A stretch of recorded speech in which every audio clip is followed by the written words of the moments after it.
Welcome back. I'm Kim Bailey and this is Inside Exec.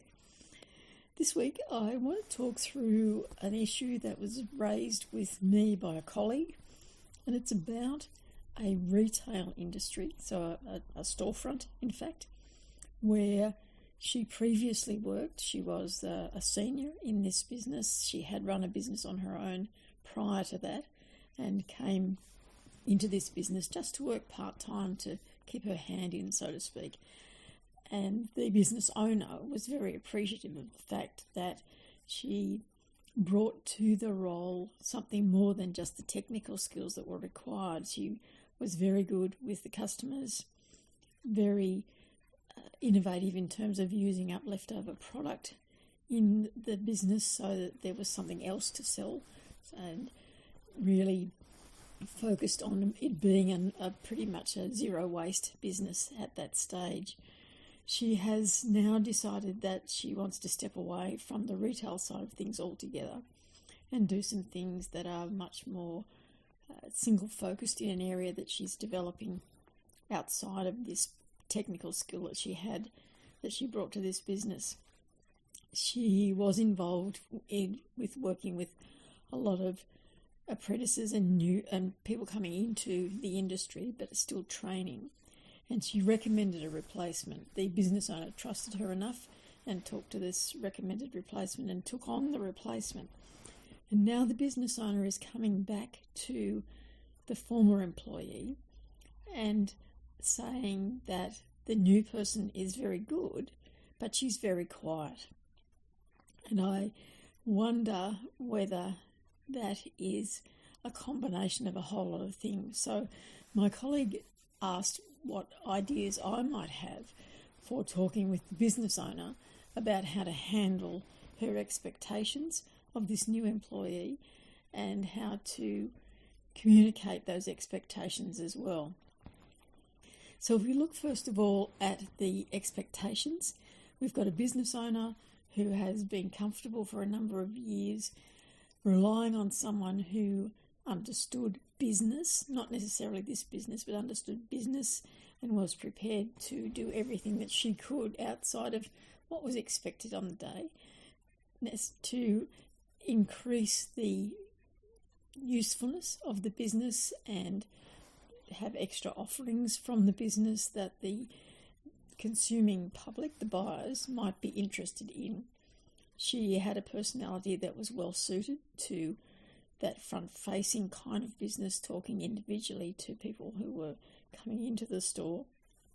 And even though she has recommended a replacement, she recommended the replacement on the basis of this replacement's technical skills, because we're going from someone who's essentially, closer to retiring age than starting age, and someone who has not yet finished their trade training but is ready to work.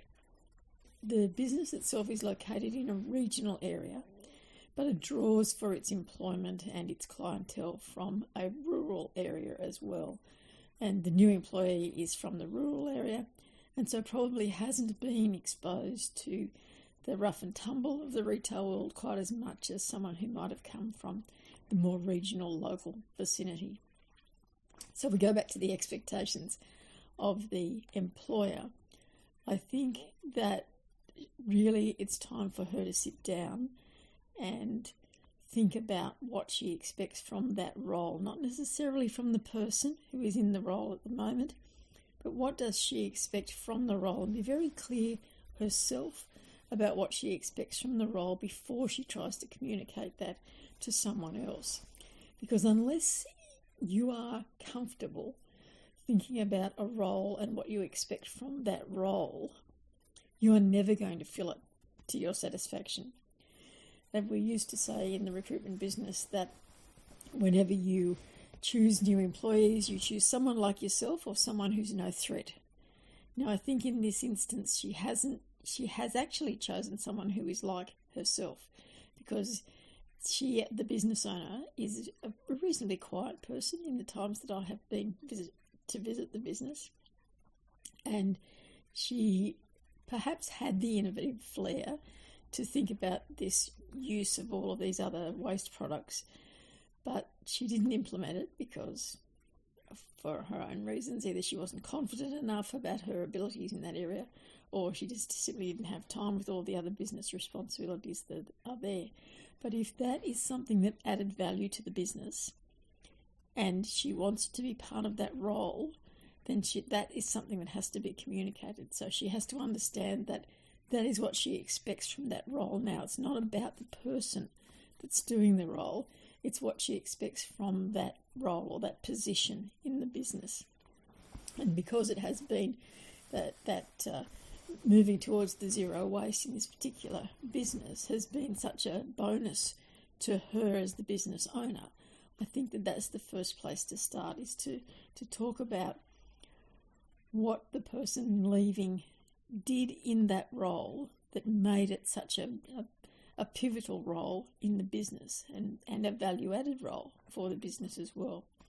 And from that, from the outline of what the business owner wants from the role, you will be able to gain a list of the characteristics or the skills or the abilities that you want for the person that you look for to fill that role.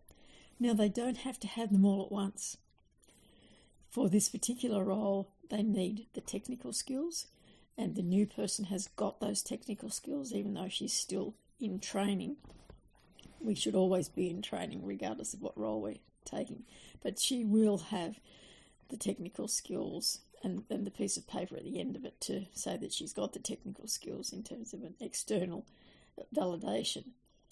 So the technical skills are taken care of. It's the other abilities, and I'm not talking skills, I'm talking abilities. It's the other abilities that the business owner wants in this role that have to be outlined and have to be made clear, and the reasons why. I think that we can all, when we're being told about a role that we might take on, and we're told about the characteristics or the abilities that might be needed in that role, if we understand why they are needed, we're going to take ownership, and we're going to also be able to filter out the things that we know we'll never be able to do with the things that we could learn to do, or the things that we have the capacity to do that we just didn't know we were allowed to do in this role.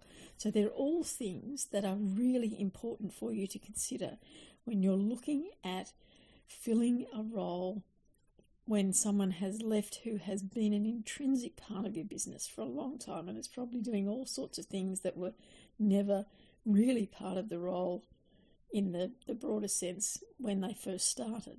They've grown with the role, which is a good thing in a business, but you need to recognise that even though they've grown in the role, has the role itself grown as well? So there are a whole lot of things that need to happen around that. In terms of the new person who is in the role, I think probably this is her first paid employment. And so a whole lot of things come with that. You know, they're nervous, they're young, they don't have the confidence necessarily, and you don't want them to be overconfident either. But they need nurturing, they need developing, they need support, they need championing, they need a whole lot of things that we've talked about over the years in this podcast. You as the employer or the business owner, you need to think about how you are going to develop the person that you've got in that role into the role as you see it. They are my suggestions very quickly on this topic this week. I'm Kim Bailey, and this is Inside Exec.